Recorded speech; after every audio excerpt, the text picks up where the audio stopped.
कबीर गुरु जी मिलेंगे, पूछेंगे कुशलात। आदि अंत की सब कहूँ, अपने दिल की बात।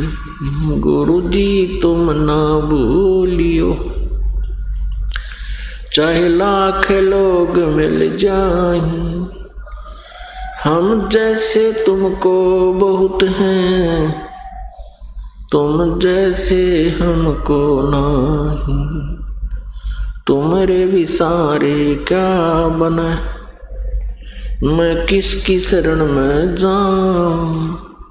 शिव विरच मुनि नारद, तिनके हरते ना समाऊं। अवगुण किए तो बहुत किए, करत न मानी हार। बावे बंदा बख्श दियो, बावे गर्दन उतार। अवगुण मेरे बाप जी, बख्शो गरीब नवाज। जो मैं पूत कपूत हूँ, बोहर पिता को लाज। मैं अपराधी जन्म का, नख सिख भरे विकार। तुम दाता दुख भंजना, मेरी करो संभार। सूरत करो मम साइया, हम हैं भव जल माही। आप ही बह जावांगे जो, तुम न पकड़ोगे बाण। बंदी छोड़ दयाल जी, तुम तक हमारी दौड़। जैसे कागज जहाज का, अब सूजत और न ठोर। परम पिता परमेश्वर पूर्ण ब्रह्म, परम अक्षर ब्रह्म, सर्व सृष्टि रचनहार कबीर देव जी की असीम कृपा से, कबीर साहब जी की असीम कृपा से हम सभी काल के जाल में फंसे हुए प्राणियों को तत्व ज्ञान रूपी एक नई दिशा हमें प्राप्त हुई है। उसी परमेश्वर ने स्वयं कृपा करके अपने गुण अनुसार कि वो प्रत्येक युग में आते हैं, अपनी जानकारी यानी परमात्म तत्व को स्वयं ही बताते हैं और आत्म ज्ञान भी वही प्रदान करते हैं। आत्म ज्ञान क्या होता है, परमात्म ज्ञान क्या है? आत्म ज्ञान है अपने विषय में जानकारी, हम कहाँ से आए हैं, हमारा यहाँ जन्मने और मरने के पीछे क्या कारण है, इसकी क्या आवश्यकता है। मृत्यु के उपरांत ये प्राणी कहाँ जाता है, इसकी क्या दशा होती है, इस प्राणी को क्या करना चाहिए, मानुष जीवन प्राप्त करके इसने कौन से शुभ कर्म करने चाहिए, कौन से अशुभ ना करने चाहिए। यह जानकारी आत्म ज्ञान कहलाता है। परमात्म ज्ञान है पूर्ण ब्रह्म परम अक्षर ब्रह्म की जानकारी। परम अक्षर ब्रह्म यानी परमात्म तत्व की जानकारी केवल स्वयं परमात्मा ही आकर देता है। ये हमारे सभी सद्गुरु साक्षी हैं इस बात की। पवित्र वेदों में यही प्रमाण है। ऋग्वेद मंडल नंबर 9 सूक्त नंबर 86 मंत्र 26 और 27 में, ऋग्वेद मंडल नंबर 9 सूक्त 82 मंत्र 1, 2, 3 में, ऋग्वेद मंडल नंबर 9 सूक्त नंबर 96 96 मंत्र 16 से लेकर 20-21 तक। ऋग्वेद मंडल नंबर 9 सूक्त नंबर 1 मंत्र नंबर 8 और 9 में, ऋग्वेद मंडल नंबर 9 सूक्त नंबर 20 मंत्र नंबर 1 में, और भी अनेकों स्थानों पर उस परमेश्वर की जानकारी है कि वो परमात्मा कबीर देव है, कबीर साहब है। वेद उसे कबीर देव लिखते हैं, हम अपनी मातृभाषा में उसी परमात्मा का नाम कबीर साहब बोलते और लिखते हैं, क्योंकि हम अपनी मदर लैंग्वेज में, मातृभाषा में वह को हम वह बोलते हैं। पूरे पंजाब में, पूरे उत्तर प्रदेश, राजस्थान, MP, जितने भी निकटवर्ती प्रदेश हैं हमारे सभी, और जितने संत हुए हैं, उन्होंने अपनी मातृभाषा में जो भी अपना अनुभव लिखा, उन्होंने वेदों को वेद बोला है, यानी हम वह को वह बोलते हैं। और ये शुद्ध हिंदी के जानने वाले इसको वह बोल देते हैं, वेद कह देते हैं। इसी प्रकार जहाँ वेदों में कवि शब्द लिखा है, कवि, कबीर, कबीर, तो हम उसको कबीर बोलते हैं, कबीर, वह बोलते हैं वह को। इतना ही बोलने का, उच्चारण का अंतर है, प्रोनाउंसिएशन का ही फर्क है। बाकी जो वेदों में वर्णित है वो कबीर साहब, वो पूर्ण परमात्मा है। उसको ये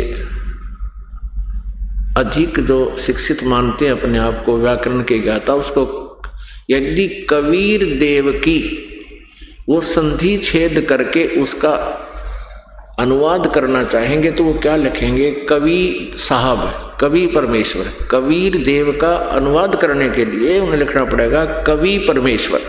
हम उसको कवि परमेश्वर कह देते हैं, कवि। लेकिन वेदों में जैसे यजुर्वेद है, यजु अलग लिख दें, र हटा दे, अपसर्ग लगा दे, और वेद अलग लिख दे प्लस करके, तो इसका अगर हम आगे कोई अनुवाद करेंगे तो यजुर्वेद ही लिखना पड़ेगा, उस र को हम मिटा नहीं सकते। ऐसे ही कबीर देव जहाँ लिखा है हम उसको कबीर देव बोलते हैं, कबीर देव। फिर हम देव को, परमेश्वर को, चाहे साहब को हम कबीर साहब कहने लगे, कबीर देव की बजाय कबीर साहब कहने लगे, कबीर परमेश्वर कहने लगे। तो इस प्रकार इसको अपभ्रंश भी नहीं कह सकते, क्योंकि हम अपनी लैंग्वेज को अपभ्रंश नहीं मान सकते। तो ऐसे ये कबीर देव नाम परमात्मा का है, कबीर साहब को हो, कबीर देव को। तो वो कबीर देव, वो कबीर साहब अपने सतलोक से चलकर आता है, सत साधना करने वाले साधकों के सब विघ्नों को नाश करता है, अपने शरीर को सरल करता हुआ। क्योंकि परमात्मा का जो वास्तविक शरीर है, वास्तविक जो नूर है शरीर का, सतलोक में साकार है परमात्मा। और ये राधा स्वामी पंथ, धन धन सतगुरु पंथ, ये निरंकारी पंथ और अन्य भी जो अपने आप को विद्वान बताते हैं, मंडलेश्वर कहते हैं, परमात्मा को निराकार बताते हैं। जबकि पवित्र वेद, पवित्र कुरान शरीफ और पवित्र बाइबल, पवित्र गुरु ग्रंथ साहिब, ये हमारे मुख्य सदग्रंथों में से हैं। तो ये सभी परमात्मा को नर आकार बताते हैं, मनुष्य दृश्य है, तो वो वास्तव में ऐसा ही है। तो ऋग्वेद मंडल नंबर 9 सूक्त नंबर 86 मंत्र 26-27 में लिखा है कि यज्ञ करने वाले यजमानों के लिए परमात्मा, यानी सत साधना करने वाले भक्तों के लिए, भक्ति करने वाले, यज्ञ माने धार्मिक अनुष्ठान, धार्मिक अनुष्ठान अर्थात साधना करने वाले साधकों, यजमानों अर्थात भक्तों के लिए परमात्मा उनके करने वालों के विघ्नों का नाश करता हुआ उनके रास्तों को सुगम करता है, उनके सब विघ्नों को नाश करता है, उनके रास्तों को सुगम करता है, यानी उसके रास्ते खोल देता है। और वह परमात्मा अपने रूप को सरल करता हुआ, क्योंकि सतलोक के अंदर परमात्मा एक बहुत बड़े गुम्मद नुमा एक महल में विराजमान है। उसका अक्षेत्र बहुत बड़ा है। उसके सेंटर में परमात्मा विराजमान है। और सतपुरुष परमेश्वर को इसलिए कहते हैं वो अविनाशी प्रभु है। और सतपुरुष यानी परम अक्षर ब्रह्म कहो चाहे उसको सतपुरुष कहो, उनके एक रोमकूप में इतना प्रकाश है, इतना नूर है, करोड़ सूर्य करोड़ चंद्रमा मिला दे तो भी उनकी रोशनी परमात्मा के एक रोमकूप के प्रकाश के सामने फीकी रहे। वो ऐसा स्वरूप है परमात्मा का, नर आकार है। तो एज इट इज यदि प्रभु यहाँ आ जाएं तो हम कुछ नहीं देख सके, हमारी आंखें बंद हो जाएं। जैसे उल्लू सूर्य के प्रकाश को और सूर्य को नहीं देख सकता, तुरंत ऑटोमेटिकली बंद हो जाती उसकी आंखें। तो उस परमेश्वर के उस नूर को हम चरम दृष्टि से नहीं देख सकते, नहीं सहन कर सकते। इसलिए वो परमेश्वर अपने रूप को सरल करके हल्का तेज पुंज का, जैसे परमेश्वर की महिमा को आदरणीय गरीबदास साहिब जी ने ब्रह्म वेदी में कहा कि तेज पुंज अन्य दे धर कर इस विध हमको भेंट ही, इस तरह हमको मिलते हैं, अपने रूप को सरल करके आता है। और वह कबीर देव परमात्मा, वो कबीर देव, वो कबीर साहब, कबीर परमेश्वर यहाँ विद्युत के समान क्रीड़ा करता हुआ भक्तों को, अच्छी आत्मा को, पुण्यात्मा को प्राप्त होता है। और वो परमात्मा तीसरे मुक्ति धाम में विराजमान है, वहाँ एक देशीय है। इस प्रकार वो परमात्मा हमें ज्ञान का उपदेश देते हैं, हमें यथार्थ ज्ञान देते हैं। तो परमात्म तत्व को, परमात्म तत्व अर्थात अपनी जानकारी परमेश्वर स्वयं ही देने के लिए आते हैं।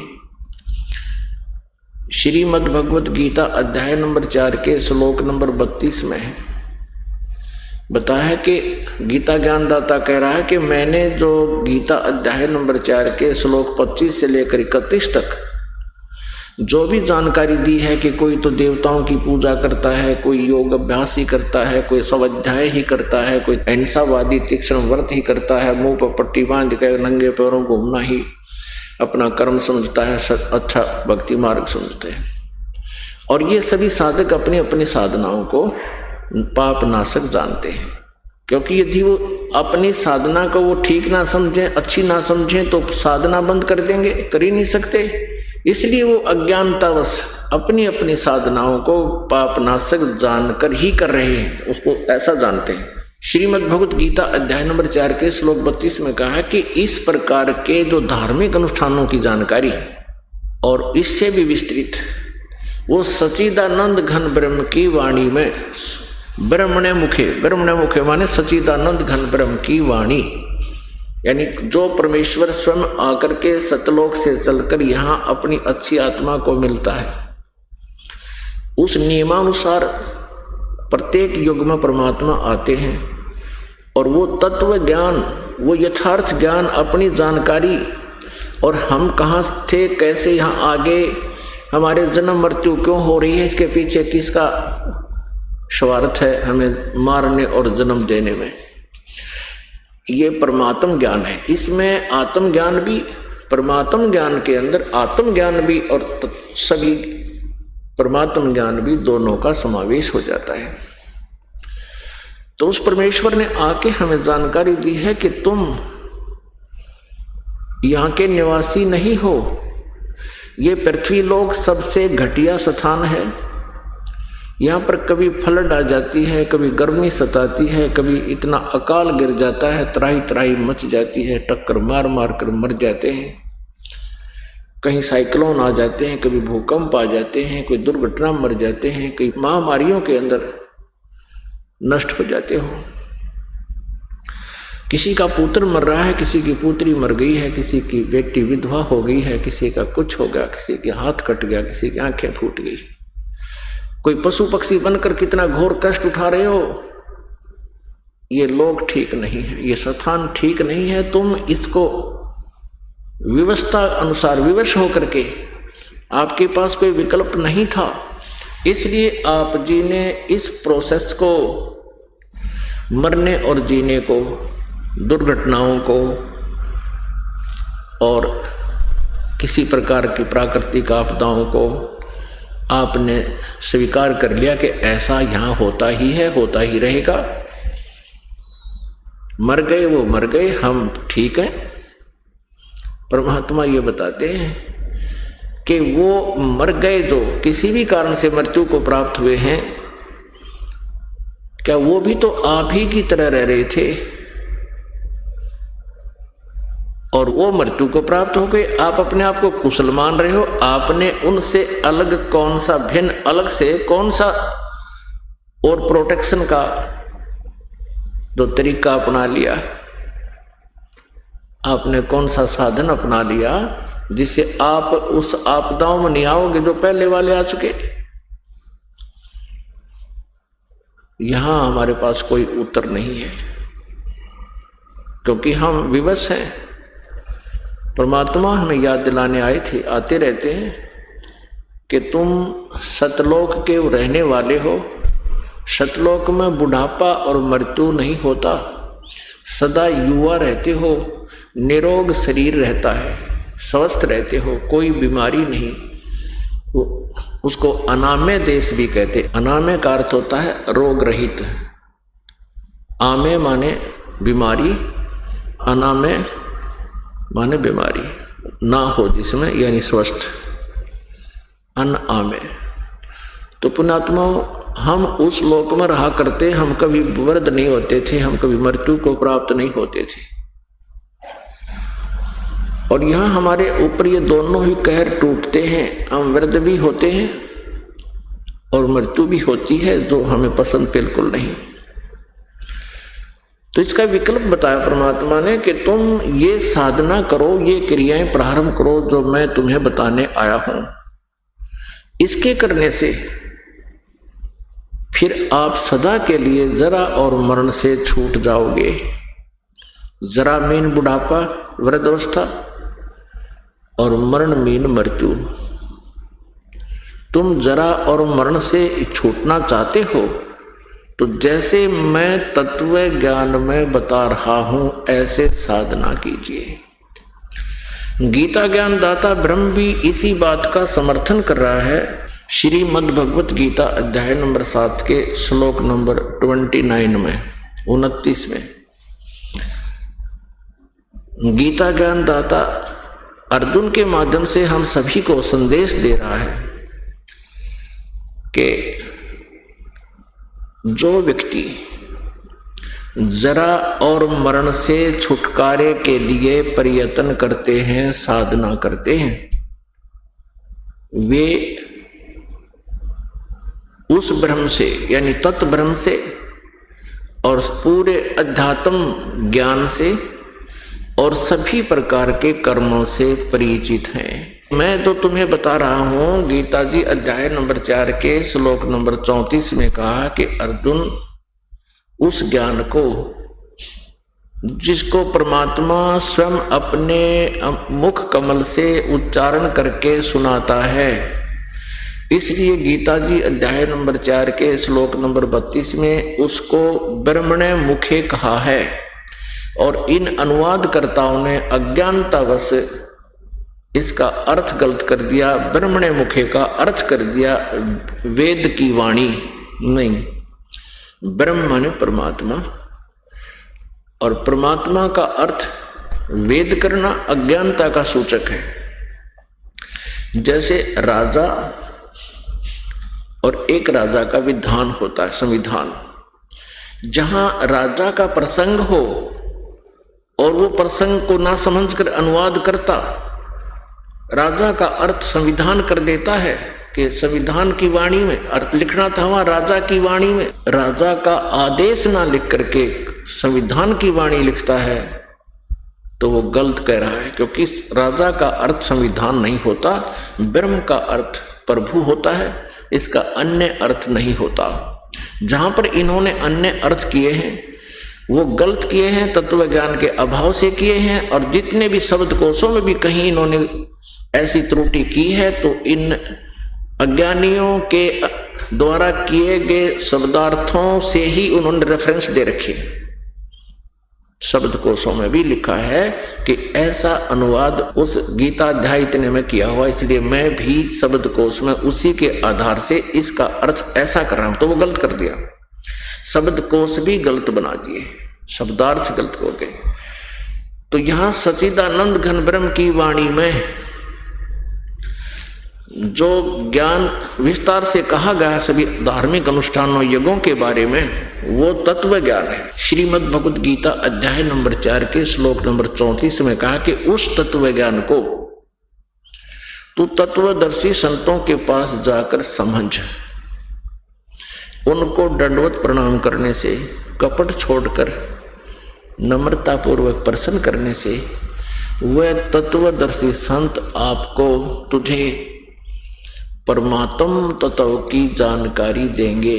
वह तत्वदर्शी संत तुझे उस परमात्म तत्व की, परम अक्षर ब्रह्म की जानकारी देंगे। उनसे सुन, उनसे पूछो। इससे एक बात तो ये स्पष्ट हो गई कि गीता ज्ञानदाता उस परमात्म तत्व से परिचित नहीं है। उसने ऑप्शन छोड़ दिया, उसने कह दिया है कि उस तत्वदर्शी संत बताएंगे। तो यहां गीता अध्याय नंबर 8 के श्लोक नंबर 1 में अर्जुन ने पूछा, फिर किम तत्ब्रह्म और किम अध्यात्म और किम कर्म पुरुषोत्तम अधिभूत च अधियज किम प्रोक्तम। उसमें लिखा है कि अर्जुन कहता है फिर वो तत्ब्रह्म कौन है, वो क्या चीज है तत्ब्रह्म, और क्या यह अध्यात्म है, और वो कर्म क्या है। आगे इसका उत्तर देता है संक्षिप्त में 8वें अध्याय के 3 श्लोक में कि वो परम अक्षर ब्रह्म है। वो तत्ब्रह्म कौन है जिसको जानकर फिर प्राणी केवल जरा और मरण से ही छूटने का प्रयत्न करते हैं। 8वें अध्याय के 3 श्लोक में बताया कि वो परम अक्षर ब्रह्म है, वो गीता ज्ञान दाता से अलग परमेश्वर है। तो गीता अध्याय नंबर 7 के श्लोक नंबर 29 में कहा है गीता ज्ञान दाता ने कि मेरे आश्रित होकर मैं जो तुझे संदेश दे रहा हूं कि तत्वदर्शी संत की खोज कर, दंडवत प्रणाम कर, नम्रता पूर्वक उनसे प्रसन्न करो। फिर वो तत्वदर्शी संत उस सच्चिदानंद घन ब्रह्म की वाणी, उनके मुख से उद्धृत वाणी में जो तत्व ज्ञान है, परमात्म ज्ञान है, उसको बताएंगे। तो मेरे इस ज्ञान को आश्रित करके जो जरा मरण मोक्षाय यतन्ति ते, जो मेरे इस ज्ञान को आधार मानकर तत्वदर्शी संतों के पास चले गए, उनको तत्वदर्शी संत मिल गया, तो वो क्या करते हैं, वे तत्ब्रह्म तथा तत्ब्रह्म से संपूर्ण अध्यात्म से ज्ञान से, आध्यात्मिक ज्ञान से यानी तत्व ज्ञान से और सभी कर्मों से को जानते हैं, जानने वाले हैं, उनको जान चुके। तभी तो वो केवल जरा और मरण से छूटने का ही प्रयत्न कर रहे हैं। तो पुण्यात्मा, परमेश्वर ने आकर हमें ज्ञान दिया है, हमें बताया है कि तुम यहां पाप इकट्ठा करके काल के जाल में फंसे रहते हो, तुम्हें शुभ कर्मों की जानकारी नहीं है, सत साधना से आप परिचित नहीं हो, क्योंकि यथार्थ भक्ति मार्ग से यानी पूर्ण परमात्मा परम अक्षर ब्रह्म से, उसके पाने की विधि से, सतलोक जाने की विधि से परमेश्वर कबीर जी के अतिरिक्त या उन महापुरुषों को जिनको परमात्मा अपने विधान अनुसार, अपने गुण अनुसार, अपने महिमा के अनुसार आकर मिलते हैं। जैसे अभी आपने ऋग्वेद मंडल नंबर 9 सूक्त नंबर 86 मंत्र 26-27, ऋग्वेद के ही मंडल 82 मंत्र 1-2, ऋग्वेद मंडल नंबर 9 के ही सूक्त 82 मंत्र 1, 2, 3, ऋग्वेद मंडल नंबर 9 सूक्त 96 के 16 से 21 तक और ऋग्वेद मंडल नंबर 9 सूक्त 20 मंत्र 1 तक 1 में। इसी प्रकार ऋग्वेद मंडल नंबर 9 सूक्त नंबर 1 मंत्र 8 और 9 में ये स्पष्ट किया है कि वो परमात्मा कैसी लीला करता है। वो अपने तीसरे मुक्ति धाम सतलोक से अमरधाम से चलकर आता है, वो वहाँ विराजमान है, वहाँ रहता है, अच्छी आत्मा को मिलता है जो श्रेष्ठ आत्मा होती है। जैसे आकाशीय बिजली उसी धातु पर गिरती है जिसमें उसका अट्रैक्शन बनता है, ऐसे ही वो परमात्मा उन पुण्यात्माओं की तरफ खिंचा चला आता है जो अच्छी आत्मा होती है। उनमें से कौन कौन है? आदरणीय धर्मदास साहिब जी, आदरणीय मुरुखदास साहिब जी, आदरणीय नानक साहिब जी, आदरणीय दादू साहिब जी, आदरणीय गरीबदास साहिब जी, आदरणीय गीसा दास साहिब जी खेखड़ा वाले, आदरणीय गरीबदास साहिब जी छुड़ानी वाले हरियाणा वाले, और आदरणीय नामदेव जी। ऐसे महापुरुषों को तो बहुतों को मिले हैं, लेकिन हमारे पास जो प्रमाणित से हैं उनमें से विशेष कर ये आधा दर्जन के करीब तो दास को उनका जानकारी है। इनको तो यथार्थ ज्ञान हुआ प्रभु से।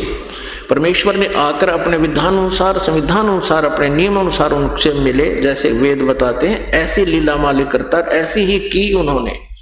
वेद तो इस दास ने अभी देखे हैं 2-4 वर्ष से, और ये लीला 600 वर्ष पहले परमात्मा ने की हुई है, और प्रत्येक युग में उन्होंने की है। वो स्वयं अपना प्रमाण दे रहे हैं अपनी सच्चिदानंद घन ब्रह्म की वाणी में, अर्थात कबीर वाणी में, कि वो परमात्मा ऐसे करता है, वो ऐसे ही उन्होंने किया हुआ है।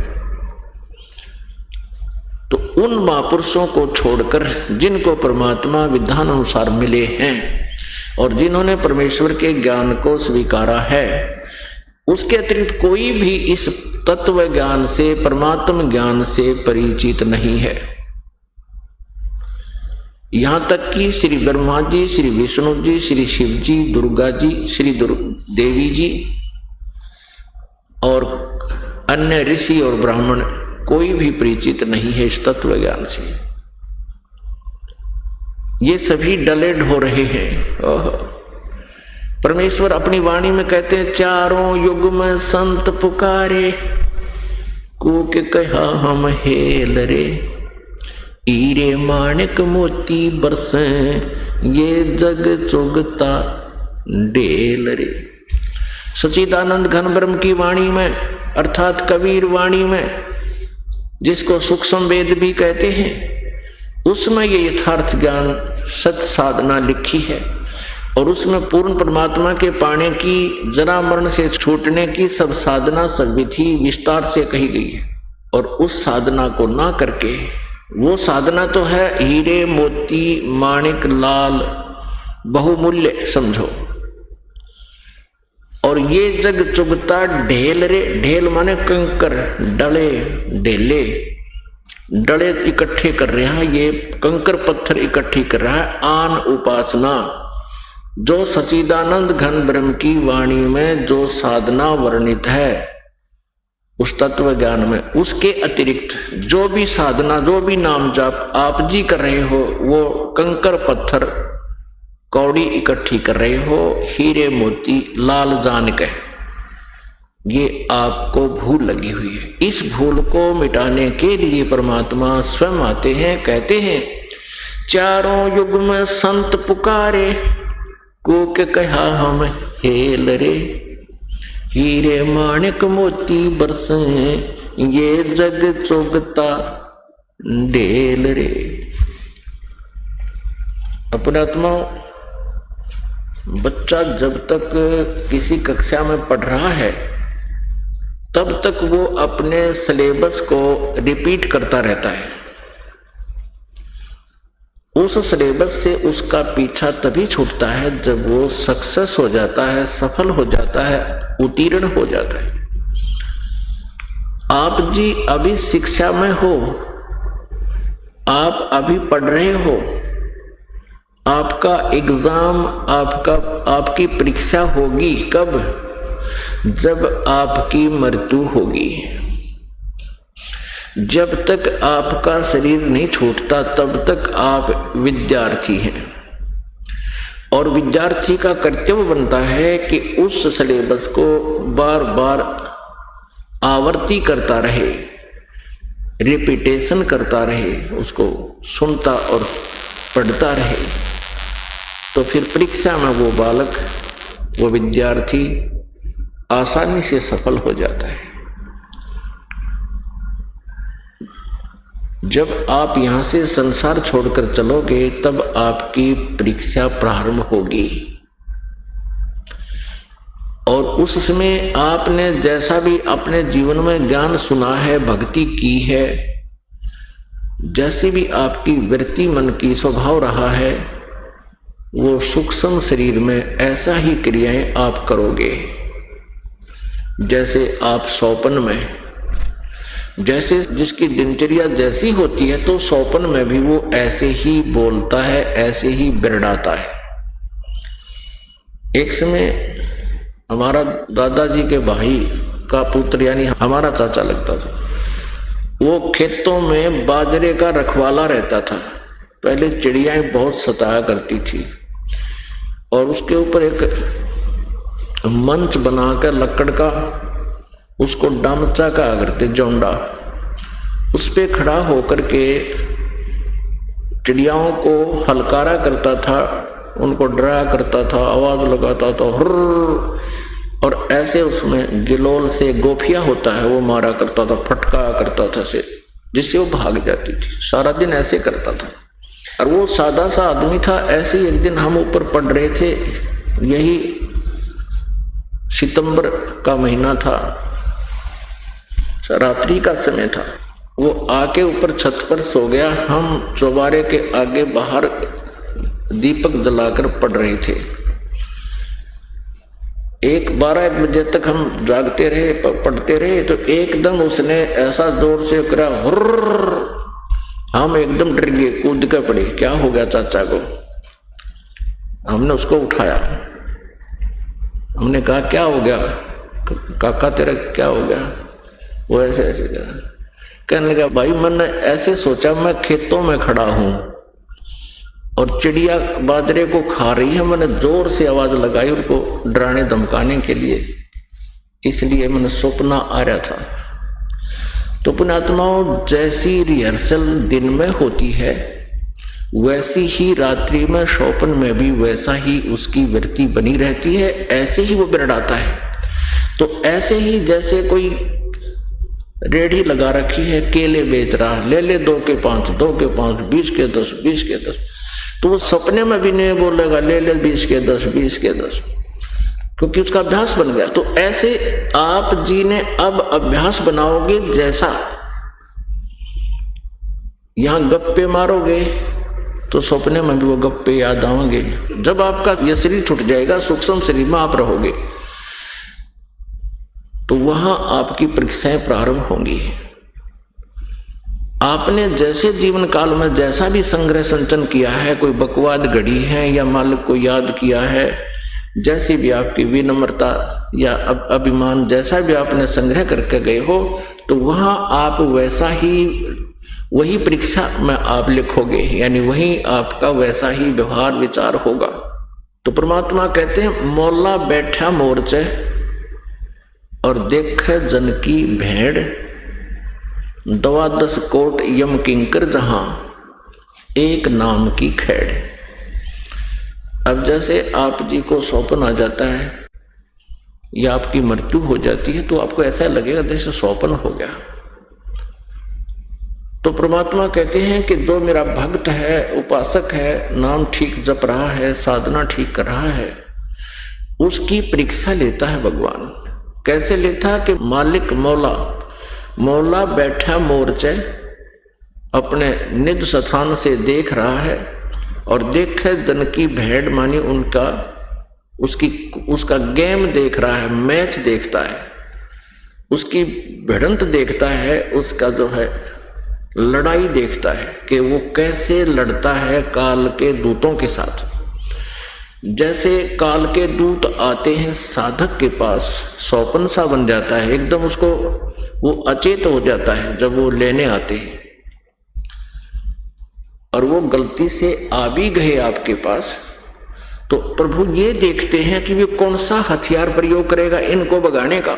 अब जिन्होंने सत्साधना की हुई है और ये ज्ञान आधार है कि ऐसी आपत्ति में आपने परमात्मा को याद करना चाहिए। यदि आप वहां कहते हैं हाय री मां मर गया, मुझे बचाइयो बचाइयो, तो मां तो वहां आपको बचा नहीं पाएगी, ना पिताजी बचा पाओगे, ना कोई भाई, ना राजा है तो कोई सेना भी नहीं बचा पाएगी वहां पर आपको। तो ये तो होगा आपका फेल हो जाना। यदि आपने किसी से पुकार दिया मुझे बचाइयो, आइयो, हे भाई आइए, हे पिताजी मर गया, हे माँ मर गया, खा लिया, मार दिया, तो आप फेल हो गए। और पास होने के लिए क्या बताया है कि एक सतनाम के सुमरण कर दो, श्वास उश्वास का एकदम सिमरण शुरू हो जाना चाहिए ऐसी आपत्ति में। और किसका होगा? जिसने दिन में हुर हुर कर रखी होगी तो वो रात में भी हुर हुर करेगा। तो जिसने दिन में यानी अपने जीवन काल में जैसे भी परमात्मा को याद किया हुआ है, उस सूक्ष्म शरीर में भी उसको वही याद आवेगा और वही प्रैक्टिस बनेगी। तो यहां गरीबदास साहिब जी कहते हैं कि प्रभु परमेश्वर कबीर देव जी आप जी की परीक्षा लेने के लिए कई बार सौपन भी ऐसा बना देता है। तो ऐसी आपत्ति में हमने परमात्मा के उस सतनाम का सिमरण प्रारंभ कर देना चाहिए। जिसके पास प्रथम मंत्र है और द्वितीय नहीं मिला है सतनाम, तो प्रथम मंत्र का भी जाप आप शुरू कर दीजिए। उसी समय यम के दूत किसी भी प्रकार की जो आपके ऊपर आपत्ति काल डालना चाहेगा वो नहीं डाल पाएगा, आप सुरक्षित रहोगे। तो ये आपका पास होना होगा। मौला बैठा मोर्चे और देखे अपने जन की भेंट भेंट माने लड़ाई, उसकी तरीका देखता है, ये कौन सा फार्मूला अपना होगा। फिर उसका बता भी रहे हैं कि 12 करोड़ यम के दूत आ जाएं, 12 करोड़ हैं काल के दूत। कहते हैं सारे के सारे भी खड़े हों सामने तेरे आके, एक नाम की खैड़ बोले ना, टक्कर मारा करें, ये पशु जैसे भिड़ते हैं। और कहते हैं एक वह खैड़ है जैसे दो सांड उड़ते हैं, भिड़ते हैं, दो भैंसे भिड़ते हैं, तो एक दूसरे का वह जो ऐसे सिर बढ़ाते हैं उसको खैड़ बोलते हैं कि उसने उसका खैड़ मारी। ये अपनी मदर लैंग्वेज है हमारी हरियाणा की देसी। तो कहने का भाव परमात्मा का है कि वो एक नाम की खैड़, सतनाम एक सिमरण कर दिया हुआ, खैड़ मार दी आपने, टक्कर मार दी 12 करोड़ का, और 12 के 12 करोड़ चक्कर काटते जाएंगे न, आपसे 100 फुट दूर जाकर खड़े हो जाएंगे। इसमें इतनी शक्ति बताई है, यथार्थ है ये बात। तो पुण्यात्मा, आप जी ने ये सिलेबस जो दास बता रहा है, ये ज्ञान आप विद्यार्थी हैं, ये दास आध्यात्मिक गुरु है, अध्यापक है, जिसको अंग्रेजी में स्पिरिचुअल टीचर बोलते हैं। आप विद्यार्थी हैं और आप जी का ये जो स्टडी पीरियड है आपके अंतिम श्वास तक है। राम नाम रटते रहो, राम नाम रटते रहो, जब तक घट में प्राण, कब हो तो दीन दयाल के भनक पड़ेगी कान। अंतिम सांस तक है। ये तो सूक्ष्म वेद में थी ये वाणी है। और यजुर्वेद अध्याय नंबर 40 के श्लोक मंत्र नंबर 15 में वायु अनिलम अथ इदम अमृतम भस्मांतम शरीरम ओम कर्तु समर किलवे समर और कर्तुम समर। ओम नाम का जाप वायु अनिलम यानी श्वास उश्वास के साथ, जब तक तेरे शरीर का अंत ना हो भस्मांतम शरीरम, तब तक ओम कर्तु समर किलवे समर कर्तुम समर। ओम नाम का जाप, क्योंकि वेदों में ब्रह्म तक की साधना का ही स्पष्ट वर्णन है और परम अक्षर ब्रह्म की साधना के लिए ऑप्शन है। यजुर्वेद के 40वें अध्याय के मंत्र 10 से लेकर 13 में बताया है कि जो ज्ञान परमात्मा के विषय में तत्वदर्शी संत देते हैं उनको उन्हीं से सुनो, यानी वेद ज्ञान दाता और गीता ज्ञान दाता एक ही है। तो उसने ऑप्शन छोड़ दिया है कि उस पूर्ण परमात्मा के पाने के लिए तो तत्वदर्शी संतों से ही आपने वो ज्ञान श्रवण करना पड़ेगा, सुनना पड़ेगा।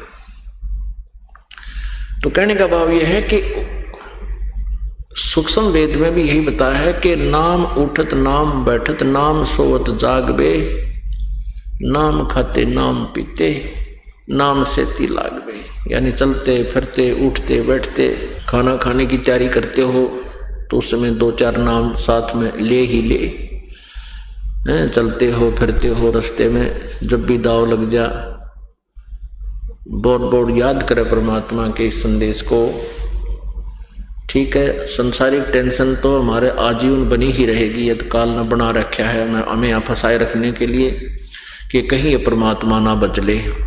और हमें ये भी मालूम होना चाहिए अध्यात्म ज्ञान के आधार से, उस तत्व ज्ञान के आधार से कि जो आपके भाग्य में लिखा है वो तो स्वाभाविक होगा ही होगा। फिर आपको ये भी याद रहना चाहिए कि आप पूर्ण परमात्मा की शरण में हो। यदि आपके भाग्य में कोई भयंकर आपत्ति है, यदि आप सद साधना कर रहे हो, नाम का सिमरन भी कर रहे हो, मर्यादा में रह रहे हो, वो आपदा आपके भाग्य में है, कर्म प्रारब्ध कर्म में है तो भी नहीं होगी, क्योंकि हम उस समर्थ की शरण में हैं। तो ये इन ज्ञान के आधार से आप टेंशन को हल्का करके फिर नाम पर जोर दे सकते हो और ऐसे आप बार बार याद करके भगवान की भक्ति चलते फिरते उठते बैठते बस में सफर कर रहे हो। पहले हम क्या करते थे, दूसरे साथी जो बैठा होता सीट पर, कहाँ से आए हो, कहाँ जाओगे, क्या करते हो, कितने बच्चे हैं, आपका क्या व्यवसाय है, फिर कोई राजनीति की बातें छेड़ देते थे, यानी 2 घंटे वेस्ट करते थे। अब हमने ना तो ये पूछना कि आप कहाँ जा रहे हो, बस का पता ही है रास्ते में उधर जा रहा है तो कहीं ना रास्ते में उतरेगा या लास्ट तक चला जाएगा। अपना नाम आपके पास है, माला छोटी सी जेब में रख है, माला ना हो तो भी कोई जरूरी नहीं, अपना श्वास का सेवन या वैसे मंत्र, अगर सीट मिल जाती है तो बैठ के और अगले डंडे पर सिर और मुंह कर ले नीचे ने, अपना मंत्र करता जा, ना बोलना अगले वाले से, ना पिछले वाले से, ना बराबर वाले से, और ना झांकी में देखना खिड़की में क्या आ गया, क्या जा रहा है, ये वही ढूंढ, वही मकान, वही पेड़ पौधे, दूर की दूर देख लो और कुछ भी ना दिखे उसमें। तो इस प्रकार हम कितना सदुपयोग कर सकते हैं इस मालिक के भक्ति और भगवान के नाम का। इस ज्ञान से आप अपनी भक्ति ढेर कर सकते हो, अनमितता कर सकते हो, अमित यानी जिसके कोई वार पार ना हो, इतनी भक्ति कर सकते हो। और फिर एक सीमेंट श्वास का कितना कीमती है। आप असंख्य युगों से यहाँ कर्जवान बन गए हो इस काल भगवान के, क्योंकि आप इसके इस पृथ्वी रूपी विमान में सवार हैं और ऊपर स्वर्ग भी इसी का विमान है। ये सभी घूम रहे हैं, चल रहे हैं। इसने अपनी भक्ति शक्ति से ये विमान परमात्मा से ले रखे हैं और इनमें जो भी बैठकर सवारी कर रहा है, यात्रा कर रहा है, ट्रेवल कर रहा है, उसका कर्जा आप जी ने देना पड़ेगा। यो आपके अकाउंट में लिखता रहता है ऑटोमेटिकली एक सेकंड का। तो आप कितने दिन हो गए इसमें सफर करते हैं ना, फिर इस जो आप इसका कर्जा नहीं दे पाते हो, इसका जो आपके ऊपर लोन है वो वापस नहीं कर पाते हो, तो फिर आपको गधे कुत्ते बनाकर ये यातनाएं देता है। हम कितने कर्जवान हो गए, आपका अकाउंट आपको बता दिया जाए तो हार्ट अटैक हो जाए आपका। आज आपके ऊपर इतना कर्ज है, यानी आपके संचित कर्म शुभ और अशुभ जो वहां रखे हुए हैं इस काल के न्यायाधीश के पास, उनकी बहुत बड़ी संख्या है। आगे आपने क्या क्या दुख और भोगने हैं। अगर आपके यह बात जच जाए, यकीन हो जाए कि जो कहा जा रहा सच्ची है, तो आपका नींद हराम हो जाए। लेकिन काल ने ये 3 इंजेक्शन लगा रखे हैं, रजगुण सतगुण तमगुण का, अपने तीनों पुत्रों से लगवा रखे। इससे आप सुनते भी रहते हो, परमात्मा आकर बताते भी रहते हैं। हमारे जैसे दासों के द्वारा भी आपके कानों के पास आवाज खड़खड़ाते रहते हैं, ये दस्तक दिला रहे हैं आपको, लेकिन आप विश्वास नहीं कर पाते हो कि सचमुच हम कुत्ते और गधे और सुअर भी बन जाएंगे। और यही हमारी सबसे बड़ी भूल और हमारे इस मनुष्य जीवन के नाश करने का मूल कारण है। तो वो परमात्मा आकर हमें याद दिलाता है कि तुम कितने कर्जवान हो गए हो। उस कर्ज को उतारने के लिए एक श्वास का सिमरन कितना वैल्यूएबल है। ये लाल है, एक लाल आज 1 लाख करोड़ का हो रहा होगा। पहले लाख टकेगा तो पहले हम बकार थे, लाख 1 लाख का सैकड़ों वर्ष हजारों वर्ष पहले 1 लाख रुपए कीमत बताते थे। आज तो ये करोड़ों का हो, करोड़ों से भी ज्यादा हो रहा होगा, कई लाखों का। तो ऐसी कीमत समझो एक श्वास के सिमरन की, सतनाम के सिमरन की मर्यादा में रहते हुए, मर्यादा खंड करके, नाम भंग करके, गुरु से विमुख होके इसका सिमरन कितना ही करते रहना, कोई लाभ नहीं होगा। तो गुरु मर्यादा में रहते हुए गुरु पूरा बना करके, क्योंकि पूरा गुरु इस पृथ्वी पर और नहीं है, ये अभिमान ना समझना, ये तत्व ज्ञान समझना। इस दास के अतिरिक्त कोई भी 21 ब्रह्मांड में इस तत्व ज्ञान से परिचित नहीं है और अधिकारी नहीं है इस मंत्रों के देने का जो मोक्षदायक है, जो दास के पास उपलब्ध है। और इस दास के अतिरिक्त इस पृथ्वी पर किसी के पास नहीं है। यदि इस दास से, मुझसे ये भेद प्राप्त करके मनमुखी कोई दान नाम देने लग जाता है तो वो पापी है, अपराधी है, वो परमात्मा का शत्रु है, आपका भी शत्रु है, क्योंकि वो डुप्लीकेट अनऑथराइज्ड लाइसेंस बना रहा है, आपको नाम देकर वो आपका जीवन नष्ट कर रहा है। तो उनसे भी सतर्क रहना आप जी। तो कहने का भाव ये, परमात्मा ये बताना चाहते हैं कि एक श्वास उस श्वास का जो सिमरण है, क्या बताते हैं, सतनाम पालड़े रंग होरी हो। सतनाम 2 मंत्र का है। श्रीमद् भगवत गीता अध्याय नंबर 17 के श्लोक नंबर 23 में इन 3 मंत्रों का संकेत है और इन्हीं के जाप का निर्देश है। ओम तत्सत इति निर्देश है ब्रह्मण त्रिविध समर्थ है। ब्रह्मण माने सच्चिदानंद घन ब्रह्म के पाने का। ओम तत्सत इस 3 मंत्र के जाप का जो 3 प्रकार से त्रिविध है, 3 प्रकार से इसका सिमरण होता है, इसी का निर्देश है। निर्देश माने नथिंग एल्स, अग्रम मग्रम खती खत्म कर दी कि ये निर्देश है, ये डायरेक्शन है और कुछ भी नहीं है। ओम तो सीधा ब्रह्म का सार्वजनिक है, उसने कर दिया अपना मंत्र। तत् और सत ये सांकेतिक है। तो सतनाम ये 2 मंत्र से बनता है, एक ओम और दूसरा ये तत्, ये 2 अक्षर का सतनाम है। ये तत् भी सांकेतिक है, ये दास बताएगा, वो और मंत्र है। इन दोनों से को मिला करके सतनाम बनता है।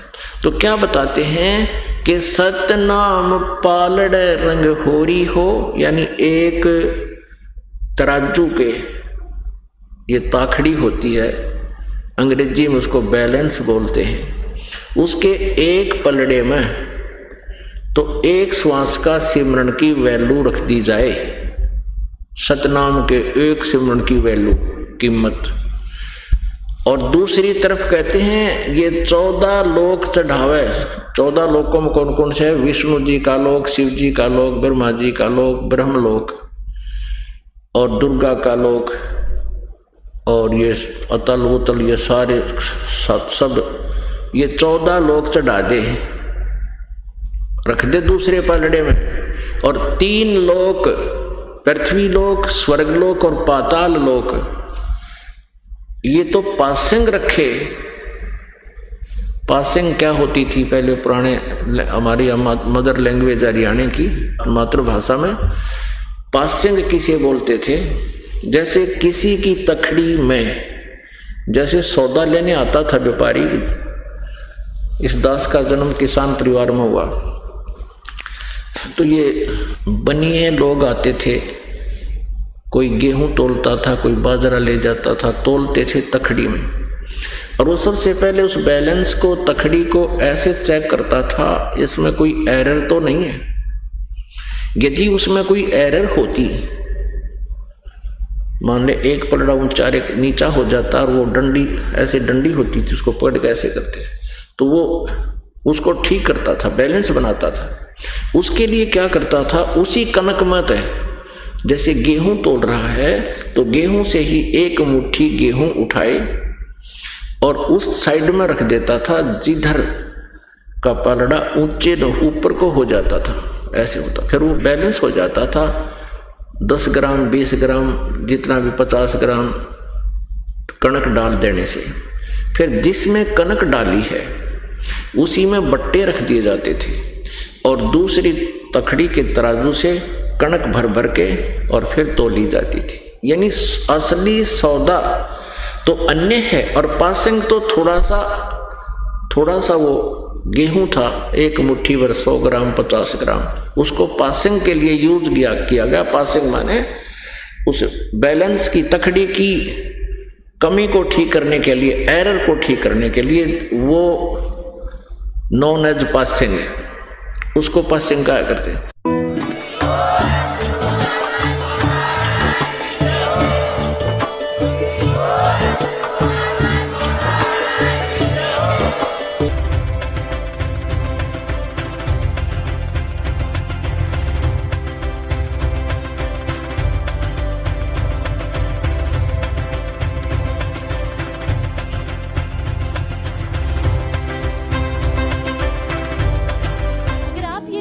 YouTube पर देख रहे हैं तो हमारे चैनल को सब्सक्राइब करें और बेल आइकन को दबाना ना भूलें। अगर आप Facebook पर यह वीडियो देख रहे हैं तो हमारे पेज को लाइक करें।